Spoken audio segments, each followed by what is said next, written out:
Hello friends, welcome back to my channel. आज हम देख रहे हैं, आज अर्धवार्षिक परीक्षाएं आज से कक्षा 3 से लेकर के 8 तक की स्टार्ट हो गई हैं। तो उसका फर्स्ट पेपर हिंदी का, तो हम आज उसकी पूरी आंसर देख रहे हैं। पहला प्रश्न है, जैसे सही विकल्प चुनकर उत्तर लिखिए। तो पहला, सेठ अब्दुल्ला के जहाज का क्या नाम था? तो इसका सही उत्तर होगा कुरलैंड। दूसरा, आत्मश्रद्धा क्यों आवश्यक है? तो इसका भी उत्तर क्या होगा? बी, सफलता प्राप्त करने के लिए। तीसरा है, प्रभु जी तुम चंदन हम पानी, ये पंक्ति किस कवि की है? तो इसका है सी, रैदास। चौथा, पृथ्वी की बड़ी छाया जब चंद्रमा पर पड़ती है तब क्या होता है? तो इसका उत्तर क्या होगा? चंद्र ग्रहण, बी। नेक्स्ट है, विनम्रता शब्द में प्रत्यय है, तो प्रत्यय जो पीछे लगते हैं, तो इसका सही उत्तर क्या होगा? सी, ता। है ना? ता होगा इसका, सी ऑप्शन, ता। अब खालिस्तान देखिए, प्रश्न क्रमांक 6वां, रिक्त स्थानों की पूर्ति कीजिए। चंद्रगुप्त द्वितीय को डैश की उपाधि मिली? तो इसका सही उत्तर क्या होगा? विक्रमादित्य। 7वां, वीणा बजाने वाली देवी सरस्वती हैं। 8वां, सुख का एक द्वार बंद होने पर तुरंत दूसरा खुल जाता है। 9वां, डॉक्टर चंद्रा की माता जी का नाम श्रीमती टी सुब्रमण्यम है। नर्मदा की सही शुद्ध वर्तनी क्या होगी? न, म और ऊपर रा की रेफ और दा में आ की मात्रा द। अब देखिए प्रश्न क्रमांक 11 से 16, ये है आपके दो दो नंबर के, है ना? अति लघु उत्तरीय प्रश्न। इसमें पहला है, इनके उत्तर एक या दो वाक्यों में लिखनी है, एक शब्द या वाक्य एक वाक्य में लिखनी है। एरड़ अभिलेख का संबंध मध्य प्रदेश के किस जिले से है? तो इसका सही उत्तर है सागर जिले से।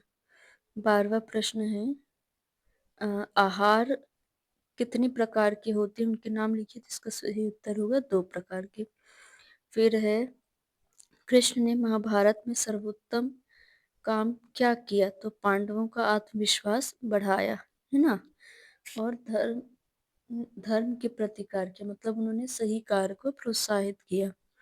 फिर 14वां है, श्री मुक्तानंद जी से मिलिए पाठ किस विधा का है? तो इसका उत्तर क्या होगा? व्यंग्य विधा का है। सूर के मन को सुख कहाँ प्राप्त होता है? तो कृष्ण की भक्ति और उनके बाल रूप के वर्णन में ही सूर के मन को सुख प्राप्त होता है। अब नेक्स्ट प्रश्न देखते हैं, प्रश्न क्रमांक 16। रेखा, पूनम, सुनीता और राधा बाजार बगीचे में घूम रही हैं, वाक्य में उचित विराम चिन्ह लगा कर लिखिए। तो हम क्या करेंगे इसमें, रेखा है ना, हम इसमें रेखा के बाद, सॉरी, रेखा, फिर पूनम, सुनीता और राधा बगीचे में घूम रही हैं, फिर यहाँ पे पूर्ण विराम हो जाएगा, ठीक है ना? रेखा, फिर कॉमा पूनम, फिर सुनीता और राधा बाजार में घूम रही हैं। नेक्स्ट है 17वां, नीचे दिए गए प्रश्नों के उत्तर 30 से 40 शब्दों में लिखने हैं। अब प्रत्येक के लिए कितने अंक है? 3 अंक, है ना? तो पहला है, पद्मासन करने से क्या लाभ होता है? ठीक है, तो इसका उत्तर आपको यहाँ मिलेगा, ये पद्मासन करने से क्या लाभ है? इसका पहला लाभ ये कि मन एकाग्र होता है। दूसरा होता है कि ध्यान के लिए यह एक उत्तम साधन है, ठीक। फिर नेक्स्ट है, लता मंगेशकर को समूचे राष्ट्र की गायिका क्यों कहते हैं? तो लता मंगेशकर को समूचे गायिका इसलिए कहते हैं क्योंकि उन्होंने हर भाव धर्म और भाषा के गीतों में अपने स्वरों को संजोया है। उनकी निरंतर साधना तपस्या के कारण आयु के पड़ाव में भी एक विशिष्ट आकर्षण है, इसलिए उन्हें समूचे राष्ट्र में समूचे राष्ट्र की गायिका कहा जाता है। और उन्होंने बहुत लंबे समय तक अपना गायन जारी रखा था। अगला है, मुक्तानंद जी मांकल लाइक पुस्तकों को अलमारी में बंद क्यों रखते थे? 19वां प्रश्न, है ना? तो इसका उत्तर यह है कि इसलिए रखते थे जिससे पुस्तक के मालिक की नजर उस पर ना पड़े, है ना? अगला प्रश्न है, धन पाकर हमें अभिमान क्यों नहीं करना चाहिए? प्रश्न क्रमांक 20वां। तो इसका उत्तर है, धन पाकर हमें अभिमान इसलिए नहीं करना चाहिए क्योंकि धन हमेशा किसी के पास स्थिर नहीं रहता। जिस प्रकार वर्षा का जल चंचल 4 दिन में ही न जाने कहाँ चला जाता है, ठीक उसी प्रकार धन भी आता जाता रहता है। इसलिए हमें धन पर अभिमान नहीं करना चाहिए। नेक्स्ट क्वेश्चन है 21वां। नीचे दिए गए गद्यांश को पढ़कर प्रश्नों के उत्तर दीजिए, है ना। तो एक ये पद्यांश लिखा हुआ है, सॉरी गद्यांश लिखा हुआ है 4-5 लाइन का। जैसे पहला है, शरीर का सबसे महत्वपूर्ण अंग कौन सा है? तो नाक शरीर का सबसे महत्वपूर्ण अंग है, ये इसका पहले का उत्तर हो गया। कनटोपा पहनकर क्या छिपाया जा सकता है? तो दूसरे का उत्तर है, कान फट जाए तो उसे कनटोपा पहनकर छिपाया जा सकता है। तीसरा है, चेहरा सपाट रेगिस्तान की तरह कब दिखाई देता है? अगर कहीं नाक कट जाए तो चेहरा रेगिस्तान की तरह एकदम सपाट अथवा चक्की सा नजर आएगा, है ना। नेक्स्ट क्वेश्चन है 22वां। निम्नलिखित वाक्यों के लिए एक शब्द में उत्तर लिखिए। जो मार्गदर्शन करता है तो उसको क्या कहते हैं? मार्गदर्शक। जो बिना वेतन के काम करता है, अवैतनिक। जहाँ पानी के जहाज आकर खड़े होते हैं तो यह बंदरगाह। अब नेक्स्ट क्वेश्चन है 23वां। छंद युक्त कविता और छंद मुक्त कविता में क्या अंतर है, स्पष्ट कीजिए। इसके उदाहरण लिखिए, है ना। तो छंद युक्त कविता में निश्चित मात्रा, वर्ण, यति, गति और तुक का पालन होता है, जबकि छंद मुक्त कविता में निर्धारित नियमों का अभाव होता है।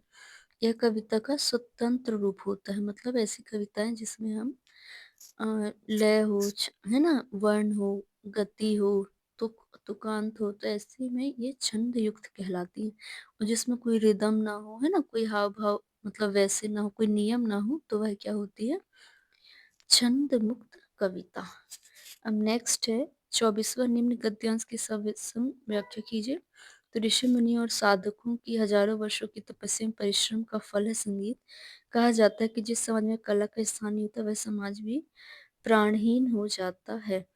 तो यह जो आपका पाठ है, ये संगीत, मध्य प्रदेश में संगीत कला ऐसा कोई पाठ है, उसी से लिया गया है। तो सबसे पहले तो आप संदर्भ लिख देंगे कि यह हिंदी पाठ्य पुस्तक के इस पाठ से लिया गया है और इसके कवि ये हैं। फिर प्रसंग में हम क्या लिखेंगे कि इसमें संगीत के विषय में बताया गया है, और फिर हम इसकी व्याख्या करेंगे।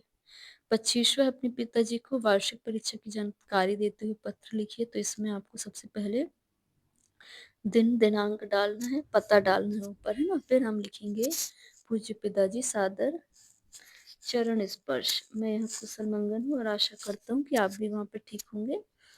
मेरी वार्षिक परीक्षा अगले सप्ताह शुरू होने वाली है। मेरी परीक्षा की तैयारी ठीक चल रही है और मैं मन लगा करके पढ़ रहा हूँ। अपने मित्रों के साथ भी प्रश्न उत्तर हल करता हूँ। अतः मैं उम्मीद करता हूँ कि घर में परिवार में सब सुखी, सब अच्छे होंगे। फिर आपको चरण स्पर्श, फिर अपना नाम लिख देंगे। अगला है 26वां। निम्नलिखित में से किसी एक विषय पर निबंध लिखिए। तो विज्ञान के चमत्कार या कोई महापुरुष या पुस्तकालय का महत्व। तो महापुरुष का तो बच्चे आसानी से लिख सकते हैं, महात्मा गांधी जी के विषय में, है ना। विज्ञान के चमत्कार भी लिख सकते हैं। तो आई होप आपको ये पेपर आंसर ठीक तरीके से समझ में आए होंगे। अगर आपकी कोई भी क्वेरी है तो प्लीज़ कमेंट में, और अगर आप कोई सभी अन्य पेपर चाहते हैं किसी भी कक्षा का, तो प्लीज़ मुझे कमेंट कीजिए। Thank you for watching. Please like, share and subscribe.